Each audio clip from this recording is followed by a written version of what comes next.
Welcome to Cook from a Book, where we share recipes inspired by some of the fiction titles in our catalog. This month, we're looking at The Legend of Sleepy Hollow, a famous ghost story by Washington Irving. American author Washington Irving wrote this tale and published it in 1819. It is often shared this time of year and has been adapted for movies, theater, and television. The story is set in 1790 in Tarrytown, New York, and tells the story of a visiting schoolteacher, Ichabod Crane. Ichabod is very superstitious and is nervous when he hears all the stories in the town about various hauntings and supernatural activity. He's also popular with the women in the town due to his gentle nature and his education. One lady in particular catches his eye, the lovely Katrina. However, Katrina is also being pursued by another man, Brom Bones. After attending a party at Katrina's home, Ichabod rides his horse through the woods at night on his way home. He is frightened as he recalls all the ghost stories he's heard, and is most terrified when he's pursued by the ghost of a fallen soldier, the Headless Horseman.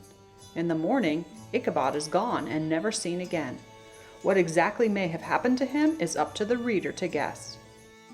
Ichabod Crane is a character with a big appetite and especially enjoys the pies at the party.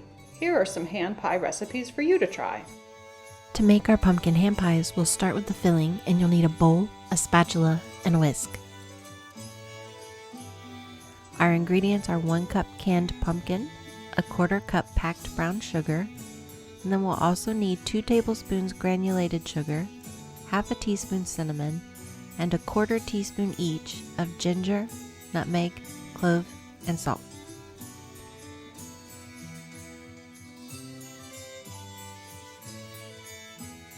Go ahead and add all of these ingredients together in the bowl and then whisk until everything is combined.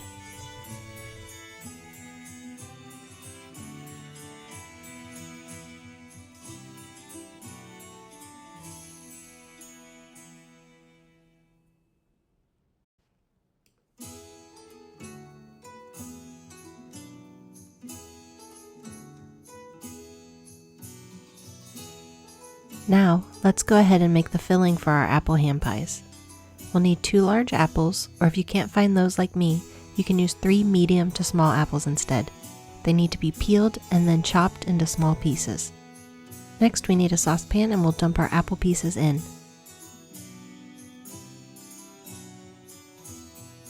We'll add in 1/3 cup of sugar, a pinch of salt, a teaspoon cinnamon, and a tablespoon of lemon juice. Now we'll stir that up to combine and cook over medium-low heat until the apples are tender.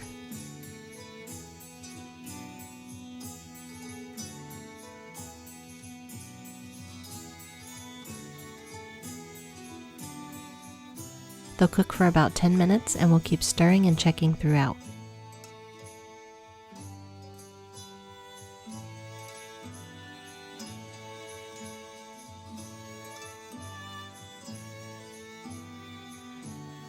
They look done and are nice and tender. This needs to cool quite a bit before we proceed with the apple pies, so let's switch back to our pumpkin and start on the pie dough for both. For the pumpkin, we need to preheat the oven to 400 degrees. Now for our pie dough, I'm going to go ahead and lay down a cookie sheet or baking pan and line that with some parchment paper. I'm using store-bought pie dough to make this a little easier. We'll unroll that, and then we want to cut it into smaller circles. Depending on what size you want your pies to be, you can use a bowl or another round container to cut your circles. I wanted mine to be about 5 inches and found a clean food storage container of about that size to use, and now I'll use that to cut my circles.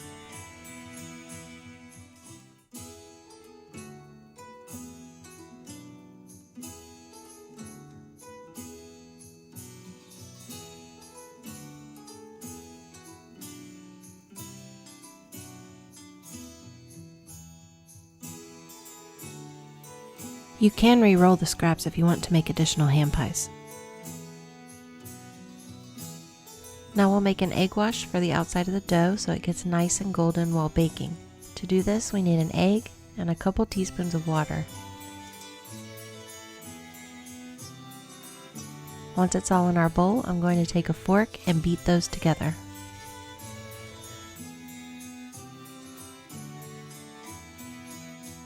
Next, we'll start adding the filling to our dough circles. You want to add about 1 tablespoon or 1.5 tablespoons max to the center of each circle.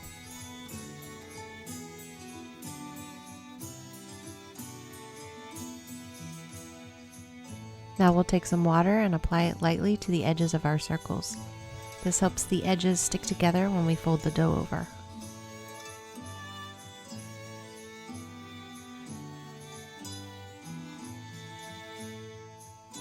Go ahead and fold each circle in half.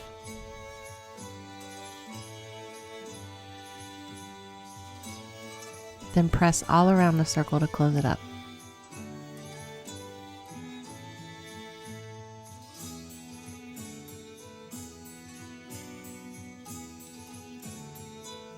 Now we'll take a fork and use it to crimp by pressing down all around the edges.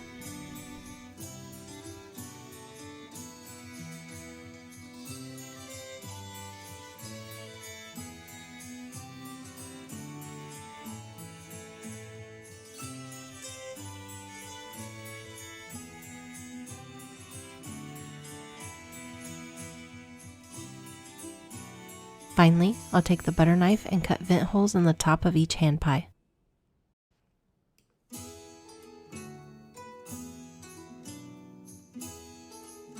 Now for the topping, we'll brush on our egg wash.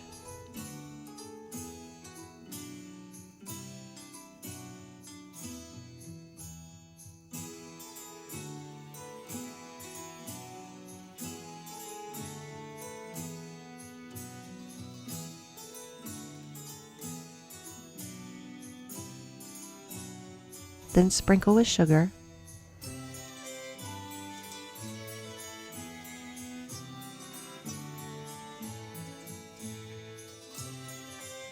And last, we'll sprinkle on a little cinnamon.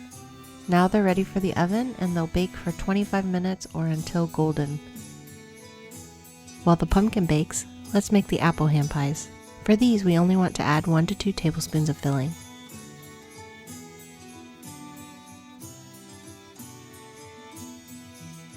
The rest of the process is the same as we did for our pumpkin. We'll add water around the edges of the dough. Then we'll fold it over and pinch.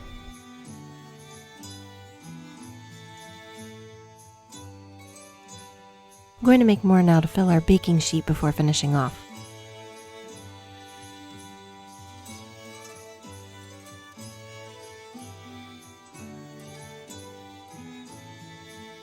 Now that they're made, we'll take the fork and crimp around the edges.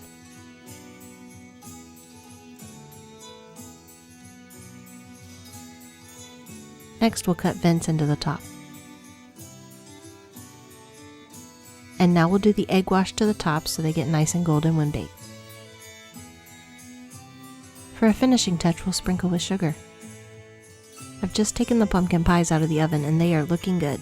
So now we can bake the apple hand pies at a temperature of 375 degrees for 20 minutes or until golden. And here are our baked apple pies. Before serving, let them rest on a wire rack until cool. As a last step before serving, you can drizzle with a glaze or honey or a syrup. I actually topped half of mine with a little butterscotch syrup. If you like this classic ghost story, you may want to check out these adaptations in books inspired by the original. Calico Illustrated Classics offers a retelling of the original Legends of Sleepy Hollow. This is the same story you're familiar with, but adapted into more accessible language better suited for a younger audience. As a bonus, you can also find Irving's other most well-known story, The Legend of Rip Van Winkle, a man who fell asleep in the mountains and didn't wake up for 20 years, adapted by Dottie Enderle. If you like graphic novels, check out Halloween Classics. This comic contains 8 illustrated scary stories from authors such as Mark Twain, Arthur Conan Doyle, and H.P. Lovecraft. It also contains The Legend of the Sleepy Hollow, with a very spooky version of the main ghost, the Headless Horseman. For a book inspired by the original, try the chapter book A to Z Mysteries Sleepy Hollow Sleepover by Ron Roy. Halloween has come to town, and Dink, Josh, and Ruth Rose are in Tarrytown, New York, the site of the story of the Headless Horseman. They just want to enjoy the fall festivities, but is there a real live Headless Horseman on the loose? Get to the bottom of the mystery in this book. You may also want to try this chapter book, The Calm Before the Storm by Jan Fields. This is book 2 in the Adventures in Extreme Reading and tells the story of Carter and Isabel as they work with a virtual reality code that allows them to become characters in a story. Trouble is, they've headed into the legend of Sleepy Hollow and now they can't get out. Older readers might want to try this novel for teens. The Hollow by Jessica Verde is the first in a trilogy and tells the story of Abby, who lives in Sleepy Hollow. Abby has just lost her best friend Kristen. The whole town has accepted that Kristen is dead, but Abby struggles with wrapping her head around it. Then, a mysterious and attractive stranger named Caspian shows up at Kristen's funeral, and the two begin a friendship of their own. Abby keeps uncovering secrets as she tries to find out more about what happened to Kristen. For grades 7 and up.